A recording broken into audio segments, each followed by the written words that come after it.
we decided to go with cooked food today instead of barbecue. Think again. What do you mean? We're only making meatballs in tomato sauce. Stick around, I'll show you. No.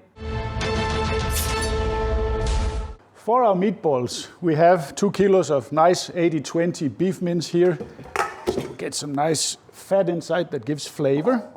Then we have 300 grams of Panko breadcrumbs. Spread that on top here. And then we have 300 milliliter of red wine. And that soak the breadcrumbs a little bit here. That looks good to me. And then 4 whole eggs. 50 milliliter of garlic infused olive oil. This is gonna get quite garlicky, trust me.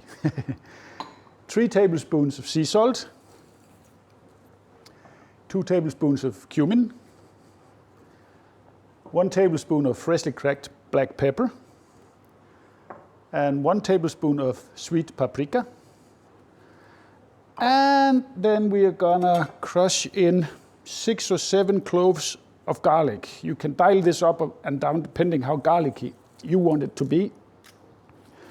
But it is supposed to be quite garlicky, so you can give it quite a generous amount. And we massage this really, really well. And you want to massage this a lot, not like when you're doing other kinds of minced meat, for instance, for smash burgers, you want an open structure. Here, you want to really massage it so you get this, what do you call it, Soutzoukakia style of meatballs, which is like a smooth paste. So this will take a couple of minutes to get right. We are definitely getting there, but as you can see here, the structure is still too loose to hold up for what we're looking for here. So we're gonna add an extra 2 eggs to this. And here you have to go by consistency and not by the recipe as such. You have to see and you have to feel it, how it gets, because you want that paste kind of style. And I can see this is already getting much better with the extra eggs. Once you're done, you put it in the fridge to rest for half an hour. To shape our meatballs, I have a little trick here.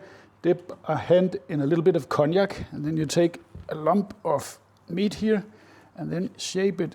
And here we want an oval shape to stay true to the, let's say, Soutzoukakia style that we are making. But roll it quite well so you get a firm meatball. Here we go. And onto an oiled grill tray with that. And we move on.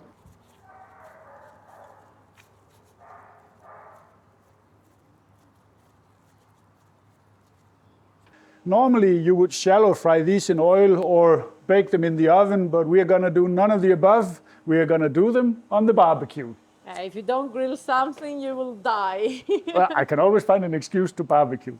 Anyway, we have hickory pellets in the hopper today and we're running at 150 degrees. So we are gonna load them in here and give them some smoke and nice color. And we're gonna let them go here for 30, maybe 40 minutes. We will check in on them. And while they enjoy their time here, we're gonna start on our sauce. We start our sauce by adding a healthy glug of olive oil to a large cast iron pot running on medium heat. I would say 3, maybe 4 tablespoons, it can take it. And then I have 2 onions that I've grated on a box grater because we don't want to have chunks of onion. We want a smooth sauce on this, so in with that. And be careful here with the onion that's grated because it can burn, so keep stirring it. It's different when you have chopped onions, then you can let them go, let's say, unattended for some time, but this you need to stir. When the onion, they start to get a bit of color and smell a little bit sweet, we create our usual space in the middle here, and we go in with 3 cloves of minced garlic, and let that get fragrant a little bit here, 30 seconds maybe. And when you smell the garlic, we go in with a couple of tablespoons of tomato paste. And we want to mix that in and fry it a little bit to bring out the flavor and aroma from the tomato paste. I think that does it. And we are going to add 200 milliliter of red wine to deglaze the pan. and let that release its alcohol.